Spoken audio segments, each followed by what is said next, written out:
talking Black Conscious Nation, the awakening.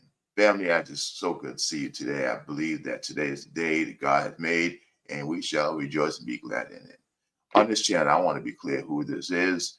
The Lord Jesus Christ, my God, my source, my strength. He's the one who gives me move, purpose, and insight. So on that point, my Messiah, I love you, and I worship you with my life. So family, we're going to go into this piece about Black gun ownership. I was very impressed when I ran across this video on YouTube. It was with Jasmine Crockett, Tiffany Cross, and NAAGA President Phil Smith. And for those who are skeptical about gun ownership, get this a watch. Let's go through this right now. We have talking points at the end. Texas State Rep Jasmine Crockett. She's also running for Congress and founder and president of the National African American Gun Association, PHILLIP Smith. So happy to have you both with me. Jasmine, let's kick it off with you because 32% of Americans say they personally own a firearm. That's according to a 2021 National Firearms Survey. So this really means that more than 81 million Americans own guns. And this number only includes adults, that's over 18. You said yourself that you're licensed to carry and you own more than one firearm. So realistically, we're not going to get guns off the streets. What's the solution to all this gun violence? No, first of all, it's great to see you. But the reality Likewise. is that we just need to be smart about this.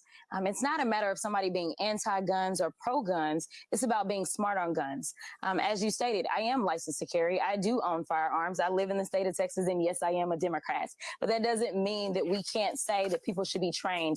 We have children that are being killed. We saw what happened in St. Louis a few weeks ago with 2 children that were playing with a firearm. We need to make sure that people understand how to use firearms in a very safe manner and how to store those firearms. And they should just be trained in general. Texas passed a similar law. So, of course, Georgia and Florida want to follow Texas on this path where we passed House Bill 1927. And in that particular bill, they specifically said if you were over the age of 21, you did not need any licensing, any training, anything. Just go get your gun and you can carry it wherever you want to carry it. So let's weigh in some things already been said. First, shout out to Jasmine Crockett. I really appreciate you, sister. And I believe I've seen you at the 2024 Black Rodeo in Texas, Dallas, Texas. That is, Dallas. I heard all the hoorah, all the sisters talk, and I'm pretty sure that was you. Could be wrong, but however, Jasmine Crockett for not being afraid to admit that she's Second Amendment and Democrat. That's the point I want to point out. You can be Second Amendment Democrat, Second Amendment Republican, Second Amendment anything, whatever you want to be. The key thing is you're an American. And I think we in the Black community has been taught it is not for us. Just because you see the Caucasian with long guns and all that stuff, ooh, they're crazy. No, actually, they're expressing their right. So why shouldn't you? I'm not saying do it because the Caucasian doing it. I'm saying you should do it because you're an American. You drive your car, don't you? How many times somebody walk in front of you, okay, and you had to slam your brakes on? You may not say it or admit it, but you know what? I should have hit that fool, okay? But because you controlled yourself, you didn't. And you didn't get out your car, and you didn't roll your window down and get mouth. You controlled yourself. Same thing with a firearm. It is nothing different than any other thing we use for tools. A firearm can be used for protection, sport and target, hunting, or just everyday carry. Think about that. And Jasmine Crockett, again, I want to say thank you, my sister, not being afraid to stand up and speak the truth about being Black, Second Amendment, and a Texan. Wow. Well, I think that was a good point for you to come in, Phillip, because you just heard Jasmine lay out who she is. She's changing the face of gun ownership. I think a lot of people would be surprised, but I have to say, Phillip, this makes me think because we've seen a lot of protests with mostly white men dressed in camouflage. And I do wonder, and those men are like holding their guns in the air over my dead body. I do wonder if you see a bunch of Black men in camouflage with braids, cornrows, locks, holding up guns in the air saying over my dead body, how quickly might we see some gun control in this country? Now, hold on. We all just seen it. We can't deny it. When Tiffany Cross made that statement, when the Caucasian men held their ARs in the air, said over our dead body, we're going to give up our rights. And she asked the question, had that been Black men with locks, dreads, whatever it is, did you see all 3 panelists' face? They knew without a doubt it would be a different story. We need to change that narrative. You have a right, Black man, Black woman, Black teenager. And we have a right to teach our children about firearms. Again, we don't do it because they do it. We do it because it's our right. Every Black American, every person who has a right in this country to bear firearms, I think you should get training. Whether you're LGBTQ, whether you're a woman or you're a man, it all comes down to because you're Black. That's why they want to hold you back. Family, we're a great and mighty people. We just come to bring this together and be real. You know, shout out to all the Cincinnati brothers and sisters who were down there, down in the Heights, dealing with that situation, and they came back. The brothers and sisters came back fully armed, protecting the Heights. Okay, ain't nobody coming here, so respect to that. Great. Well, first of all, thanks for having me, and also nice to meet the young lady on the other side of the screen here. To address that, the world is changing, and the U.S. is changing with that. The face of gun ownership is changing at lightning speed. Black folks in numbers, huge numbers, have joined the gun ownership family. We have over 4 million African Americans that have purchased guns in the last 2.5 years, pre-COVID and post-COVID. So the world is changing very, very quickly. You can't, I think, look at gun ownership in one particular vein. It's very multiracial. It's very mixed in terms of gender, and I think that's a good thing. That's a great question. We're not monolithic. Black folks across this country are buying guns for different reasons. Some folks want to competitively shoot. Some folks want to have a self-defense strategy at home in terms of having a gun by their bedside. It just depends. Some folks want to conceal carry when they leave their house. We're not monolithic, and we are very, very intuitive in terms. I'm a believer in the Lord Jesus Christ. I have faith in my God. He is so powerful and effective.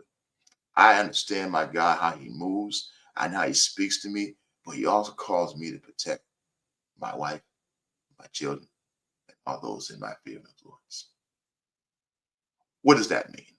If you look in the Bible, whatever the tool was at that time in that era, they used it, and they used it efficiently to protect and remove the threat. Whether it was a chariot, whether it was a sword, whatever it was, the temple guys, they had weapons that protected and removed the threat. If your home is being threatened, you have about 4 of them folk surrounding your house. You got your wife, your 2 daughters, and you have 2 boys who are underage. And they say they're coming in. They're coming in your house. You, the head of your house, queen of the house. Y'all need to band together and be locked and loaded together and ready to protect your family.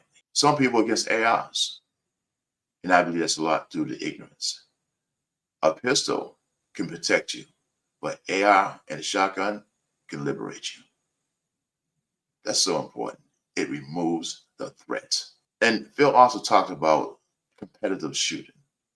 Man, that is crazy. Competitive shooting is a beautiful thing. When you go to the range and it's like you're shooting basketball, right? And you just 3 points, who get the best shot, who get whatever, It's the same thing. You go to the range, you line up your firearm, and you shoot for a target. See who get the best score while you're shooting. It's competitive shooting. Competitive, protection, and hunting. It is your inevitable right to do what you want to do as an American, as a Black. And I just want to address, I think, a larger question. Because you have a gun, sometimes there's this, this subtle nab or nab at some folks that when you have a gun, you're in some way a little more aggressive, you're a little more looking to have a fight. We're not. African Americans, we're buying firearms because we want to protect ourselves. We want to protect our families. We want to protect our loved ones. And I think that's a very good thing. We have over 15,000 Black women that have joined the National African American Gun Association in the last 6 years. And I think that's a great indicator of how the world is changing, as I mentioned earlier. It depends on how we move forward. That's the question. Are we going to move collectively together? Or are we going to continue the fighting that we've seen? In our organization, the National African American Gun Association, we take things a little differently. We have a saying, we agree to disagree, but not disconnect. That means if Jasmine and I are having a conversation, I'm obligated to listen to her perspective. I may not agree with everything, and in turn, she's going to listen to my perspective. That's how you make ground. That's how you make some headway, instead of just sitting on both sides of the aisle, just throwing things at each other. I believe the country will be better suited having conversations that are honest. And let's be honest. In July 2024, I went to the National African American Gun Association in Dallas, Texas summit. I met Phil. I met like-minded people. And, you know, I must say, it was inspiring. I see grandmas. I see husband and wives. I seen women by themselves. I see men by themselves. And the common cause was to grow in the knowledge of gun safety. Being empowered with knowledge, being empowered is your right. Being empowered training techniques, being empowered of new firearms, you know, sharing the wealth, just being Black, intelligent, and Second Amendment. And I suggest in April 2025, it's in Georgia. Go to the NAAGA, National African American Gun Association website, and I'll put it in the link down here in the description. In April of this year, 2025, in Georgia, they are having another summit.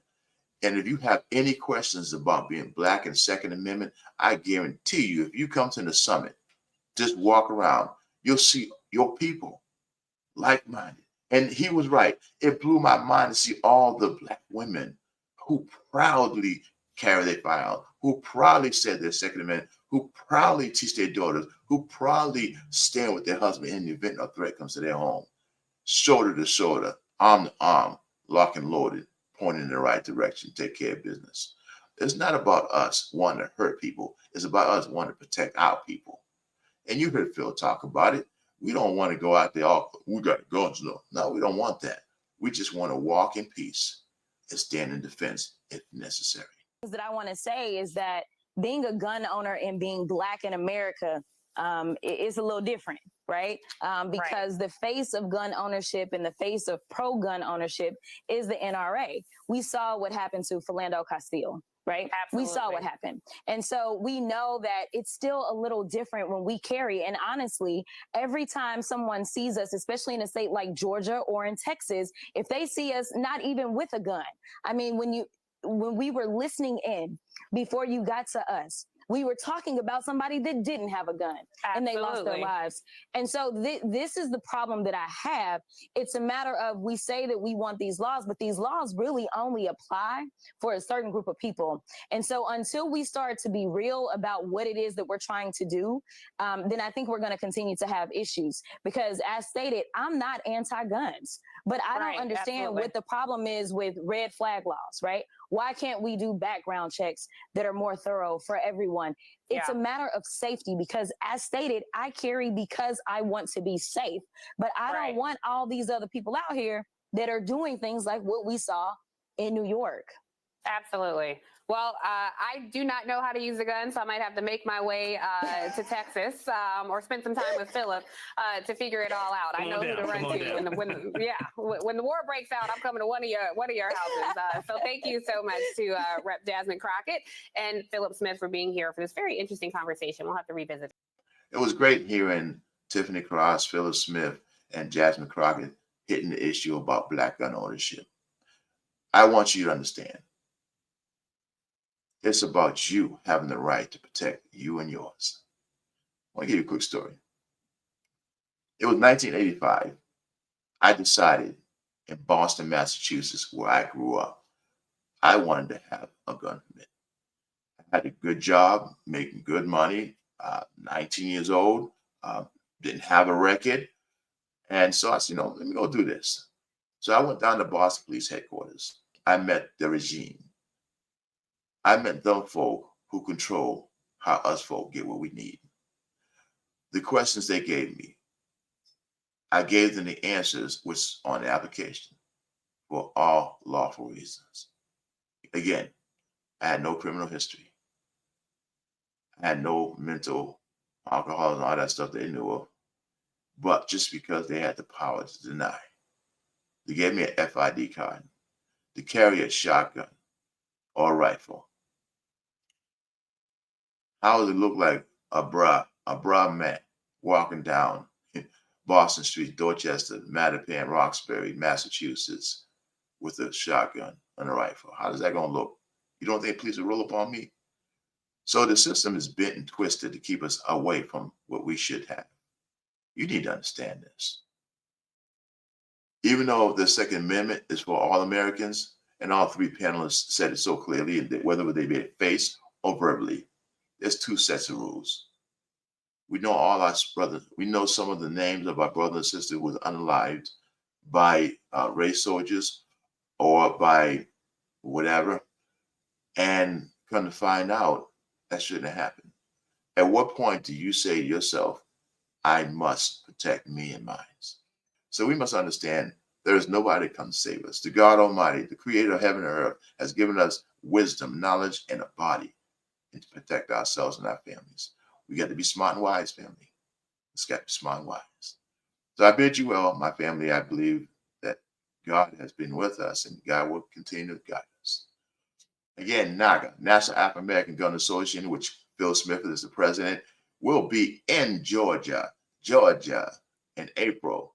And I tell you, when you come down to this summit to see all your black folk, I'm talking about grandmas carrying packing deep. I'm talking about teenagers holding down ARs. That's the part that blew my mind. In Massachusetts, I'm not used to that culture. I know my people who carry out here. But when you go to a summit, when you go down, you see 100 to 300 people like-minded like you, okay, talking about we got this. Okay, I'm talking about grandmas, y'all. Grandmas, young teenagers. There's a couple of black women where they and their daughters are competitive shooters together. Man, that's beautiful. And black men and their sons competitive. But I'm telling you, it's a beautiful thing when you see like-minded black people standing strong. Just like going to church, synagogue, or mosques.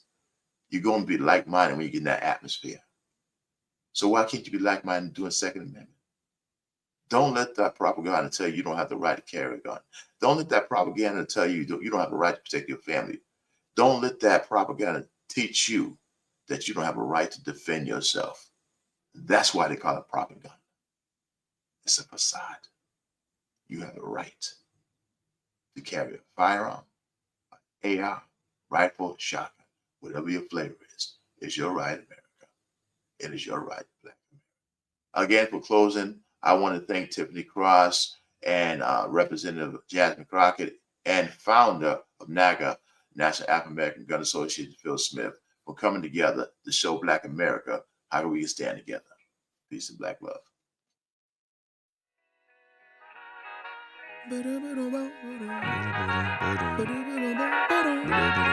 Hey, to whoever may need this nugget of encouragement, things will be alright, so quit your worrying. I get it, the odds seem stacked back against the wall, but even consider it such, know you'll stand tall. Sat and watch from the sidelines, one too many times. Wicked games we play make me wanna lose my mind. Found solitude, knowing it'll be over soon. Ever know?